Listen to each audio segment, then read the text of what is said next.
HDRIs can be very useful, but also limiting, so I'm going to show you how to precisely light your scenes with area lights.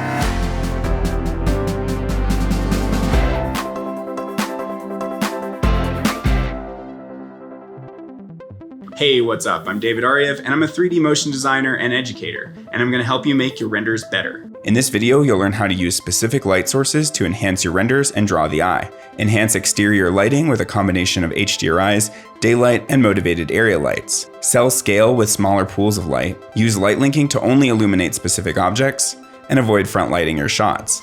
If you want more ideas to improve your renders, make sure to grab our PDF of 10 tips in the description. Now let's get started. So this might be a controversial statement. If you're lighting with HDRIs alone, you're doing it wrong. You need to stop lighting with HDRIs only. HDRIs are baked lighting solutions, meaning two things. First off, you can only rotate them, and that limits your flexibility. And second, all the light from an HDRI is from an infinite distance away, meaning that you can never go in and light specific objects in your scenes, or pull lights closer or further away from those objects. Sure, they can be great if you just need to show off the modeling job you did, like this example of a metallic object lit only with an HDRI. But when your scenes start getting more complex, you'll find that even with HDRIs with a very direct looking sun, your shadows will be super soft, and overall you'll get a pretty flat look. That's not to say that this couldn't be what you're going for, like you might want a flat look. For example, this beautiful render by Marius Becker. But my point is that you're limiting yourself if this is the only lighting tool that you use. Let's take a look at this scene from a fun project I did recently as part of my upcoming School of Motion class on digital cinematography. Here's what the scene looks like with just the HDRI as the main light source. It's very flat no matter which direction I turn it. Then here's what it looks like when we add in the sun. Now we get some nice direct light and way more contrast with strong shadows. This is pretty good, but the barn doesn't feel all that inviting in shadow. So here's what it looks like when I add in an area light to fill in the shadows a bit, and then I add a strong highlight to the barn on the side here with another area light. In this instance, because the area lights are a very similar color temperature to the sun, they feel motivated and you don't notice that they're artificial sources. Especially this light on the side of the barn just feels like an extension of the sun. Our eyes aren't that great at immediately determining light direction unless they're insanely well trained, so there's a lot of flexibility here when you're lighting.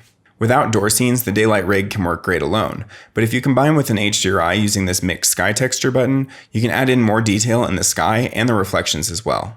Often I do all my lighting with area lights though. Here's a breakdown of the lighting on this tunnel. Here's what it looks like with just the star map lighting the scene, then adding in the practical lights, and by that I mean the neon lights in the shot that we can see, and then here's a few area lights that are overhead, lighting a few spots down the tunnel, which are invisible to camera. Then here's a few more area lights on the sides to really fill it out. Finally, here's adding in a sunlight, which is another cool look, but not necessary. Now here's a breakdown of the lighting from my cyberpunk scene. Again, starting with an HDRI doesn't do much. Even if we crank the power, it's just flat. Here's what it looks like once we add in all the neon signs. Then I add in a purple sun, which gives some nice shafts of directional light. And now here's adding in some area lights between the buildings to bring out some of the details in the alleyways and add in some more color. Here's a few additional lights to hit the metal awnings of some of the stores. And now here's some lights to boost the background volumetrics. Then we've got some lights to bring out the interiors of several of the shops. And here I'm enhancing the balconies a bit with some warm lighting, but not too bright or it'll be distracting and pull the eye too much to the foreground. And finally, here's some additional warm, cold, and pink highlights on the walls and awnings. Lighting with area lights can make all the difference in selling the scale of a scene too. For instance, here in the shot from Coco, we buy that this is a huge environment because of the literal tens of thousands of lights going on. When an area is huge, the lights have to be massive too to light everything from a single source. So it's much more natural to see little pools of light here and there with a big scene. For example, here's another scene of mine from the Excision concert visuals I did recently. Here's what happens if we light with just an HDRI or with a couple huge area lights, and it just looks flat. But it looks so much more convincing when we light with a bunch of smaller lights. Light linking can also help improve your renders, and by that I mean targeting specific lights to specific objects. Here, for instance, these strong lights are meant to focus our attention on the chip in the shot, but they're blasting the floor and it's super distracting. In Octane, I can set my lights to only target this object by creating Octane object tags for the floor and telling it to ignore lights from ID2, for instance. Then I set the area lights to ID2, and this is what we get. Light linking saved me on this project for sure. Now, like I've said before, there really are no rules, and to contradict myself, sometimes you actually can get away with lighting with only HDRIs.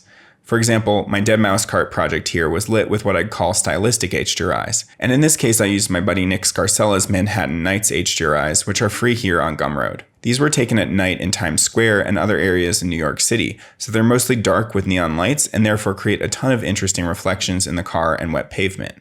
Another pack that I love is this one by the French Monkey called Fractal Dome Volume 1, and these are some extremely cool looking fractal HDRIs that can be awesome for abstract shots or blending in with star maps as backgrounds, as well as creating unique and cool reflections.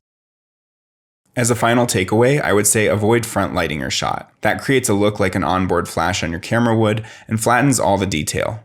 It looks amateurish and can wreck your shots, especially if the light is placed close to the same angle as the camera. Front lights from above or slightly to the side look somewhat better, and front lights as fill can be very nice, but when it's a key light, it typically doesn't look great. I'm going to keep contradicting myself though, because here again, I can think of one instance where I've seen this work really well. These renders by Tezcan are amazing to me because they look like photos pulled from old albums from the 80s. He intentionally tried to recreate flash photography lighting, and that gives it this authentic quality. I'm not saying that the lighting looks good, but it looks convincingly retro, and that dramatically increases the photorealism of these renders because of how it tricks our brain. By keeping these tips in mind, you'll be well on your way to consistently creating awesome renders. If you want to learn more ways to improve your renders, make sure to subscribe to this channel and hit the bell icon so you'll be notified when we drop the next tip.